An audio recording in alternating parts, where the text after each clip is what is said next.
Okey, Assalamualaikum warahmatullahi wabarakatuh. Okey, selamat pagi pelajar-pelajar sekalian. Okey, apa khabar? Sihat ke hari ini? Okey, hari ini kita akan masuk kepada topik yang berikutnya ya pelajar-pelajar, iaitu reka bentuk elektrik.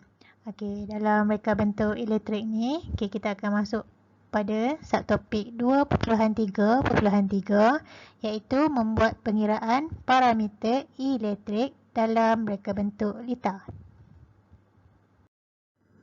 Okey, bila kita nak membuat pengiraan dalam lita elektrik, so pertama sekali kita kena kenal pasti dahulu parameter-parameter apa yang ada di dalam lita tersebut. Okey, so yang pertama adalah arus. So arus, arus ialah aliran elektrik di dalam lita. So seolah-olah macam air yang mengalir di dalam sungai. Kamu tengok aliran air tu kan? Tu adalah arus. Tapi kalau dalam lita, dalam wayar tu, itu adalah aliran cas. Aliran cas inilah yang kita namakan sebagai arus. So simbol bagi arus adalah I besar. I besar untuk simbol dia.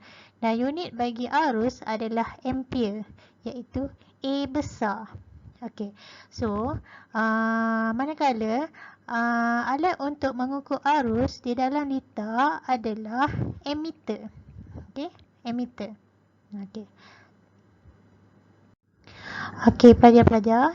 Okey, parameter yang kedua yang wajib anda ketahui adalah voltan.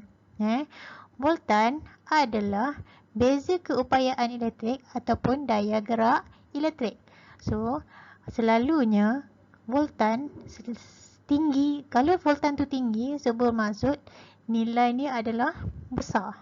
So, kalau di rumah, voltan yang selalu dibekalkan oleh TMB adalah 240 volt. So tinggi 240 volt tu. So kalau kita kena renjatan elektrik, so kita boleh meninggal serta merta. So simbol bagi voltan adalah V besar. Unit dia pula adalah volt, iaitu V. Volt. So alat untuk mengukur voltan adalah voltmeter. Okey. Parameter yang ketiga pula adalah rintangan. So, rintangan elektrik ialah rintangan terhadap pengaliran arus elektrik dalam sesuatu lita elektrik yang lengkap. So, rintangan ni sebenarnya ialah menghadkan. Kita hadkan aliran arus di dalam sesuatu lita. So, perintangan ni kita guna perintang.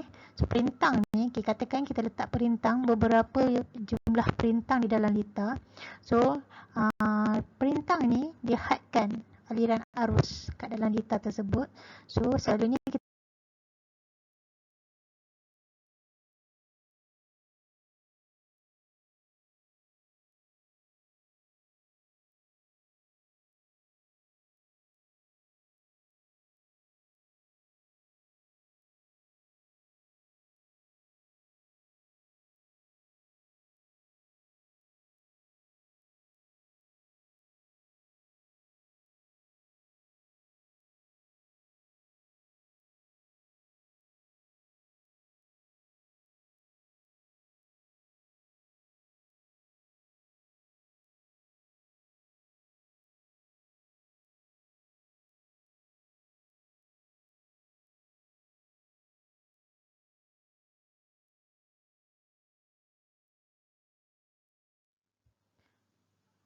kuasa adalah parameter kita yang terakhir pada hari ini.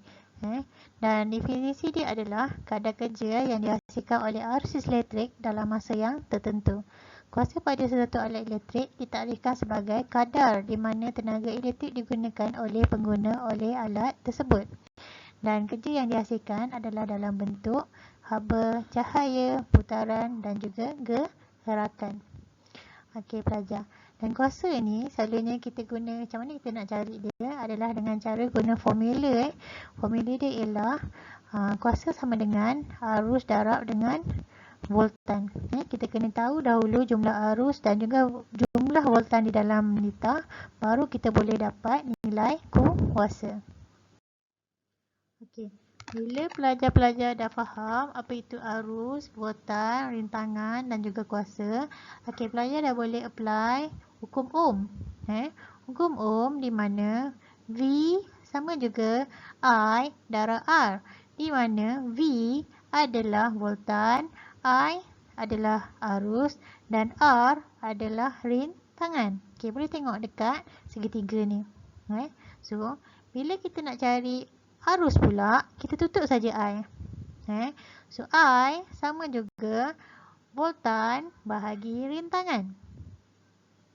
Okey, bila kita nak cari pula R, rintangan. Okey, tutup R. Tutup dengan tangan R tu.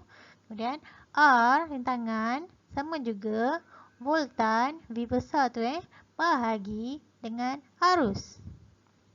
Senang je kan pelajar?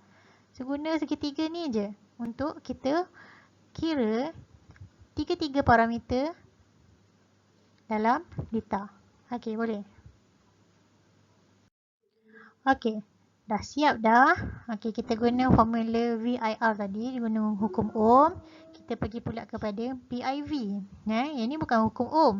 Tapi kita guna juga seakan hukum Ohm. P, power. Power dalam bahasa Melayunya adalah kuasa.